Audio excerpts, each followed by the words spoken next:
Assalamualaikum warahmatullahi wabarakatuh. Perkenalkan, saya Syaila Rafa Maulida dari Fakultas Tarbiyah Prodi PGMI semester 1.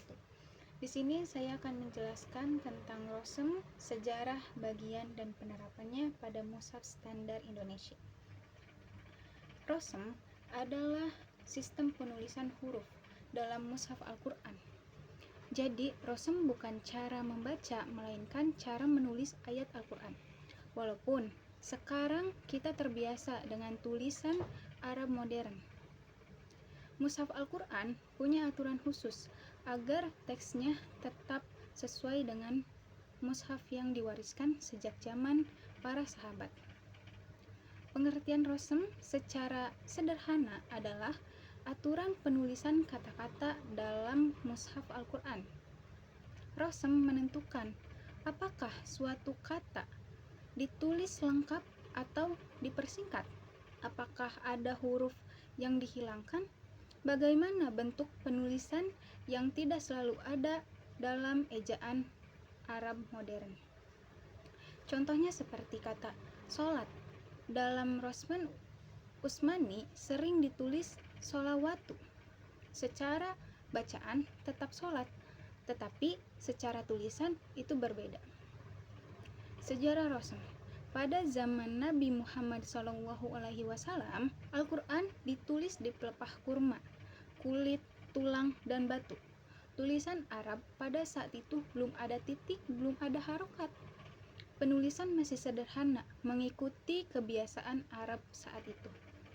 Dan pada zaman Khalifah Abu Bakar, setelah banyak penghafal Quran yang wafat, Al-Quran mulai dikumpulkan dalam satu mushaf. Tujuannya menjaga keaslian ayat. Dan pada zaman Khalifah Utsman bin Affan, terjadi perbedaan bacaan di berbagai daerah. Khalifah Utsman menyalin mushaf resmi dan mengirimkannya ke berbagai wilayah. Mushaf ini menjadi standar yang disebut Rosem Utsmani. Sejak saat itu, mushaf Al-Quran di dunia Islam mengikuti Rosem Utsmani agar teksnya tetap sama seperti mushaf para sahabat. Selanjutnya ada bagian-bagian dan kaidah Rosem. Rosem Utsmani punya beberapa kaidah utama. Yang pertama, ada had, penghilangan huruf. Beberapa huruf sengaja tidak ditulis meskipun dibaca. Contohnya seperti sholawatu dibaca sholat, ar-Rahman tidak ditulis alif setelah ro, tapi tetap dibaca ar-Rahman. Tujuannya mengikuti bentuk tulisan mushaf sahabat. Selanjutnya ada ziyadah, penambahan huruf. Ada huruf yang ditulis tapi tidak dibaca.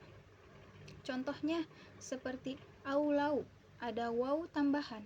Tujuannya untuk menjaga bentuk asli mushaf Utsmani.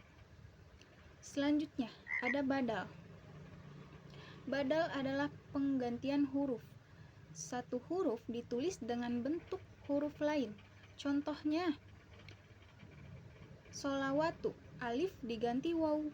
Dan terakhir ada wasol dan fasol. Penyambungan dan pemisahan kata. Wasol, dua kata yang disambungkan jadi satu, sedangkan fasol adalah satu rangkaian yang dipisah. Contohnya seperti mimma, hasil penyambungan dari min, ma, dan anla. Kadang dipisah, kadang disambung, tergantung kaidah Rosem. Selanjutnya ada penerapan Rosem pada mushaf standar Indonesia. Di Indonesia, pemerintah melalui Kementerian Agama Republik Indonesia menetapkan mushaf standar Indonesia menggunakan Rosem Utsmani. Artinya, penulisan ayat mengikuti Rosem Utsmani, bukan ejaan Arab modern. Harokat, tanda waqaf, dan tajwid ditambahkan agar mudah dibaca oleh masyarakat. Bentuk tulisan mungkin terlihat tidak biasa, tapi bacaan tetap sama. Contohnya seperti tadi, sholat, bukan sholawatu. Ibrahim, ditulis sesuai rosem tertentu, zalika, kadang tanpa alif panjang. Tujuannya menjaga keseragaman mushaf di seluruh dunia, menjamin keaslian teks Al-Quran, menghubungkan mushaf modern dengan mushaf sahabat. Kesimpulan dari materi ini, rosem adalah aturan penulisan Al-Quran. Rosem yang digunakan adalah rosem Utsmani, berasal dari mushaf yang disandarkan oleh Khalifah Utsman. Rosem memiliki kaidah seperti penghilangan huruf, penambahan huruf, penggantian huruf, penyambungan, dan pemisahan kata. Mushaf standar Indonesia menerapkan rosem Utsmani agar teks Al-Quran tetap autentik, seragam dengan mushaf dunia Islam, tetap mudah dibaca dengan bantuan harokat dan tajwid. Dengan memahami rosem, kita tidak hanya membaca Al-Quran, tapi juga memahami bagaimana Al-Quran dijaga keasliannya sejak zaman sahabat sampai mushaf yang kita pegang hari ini.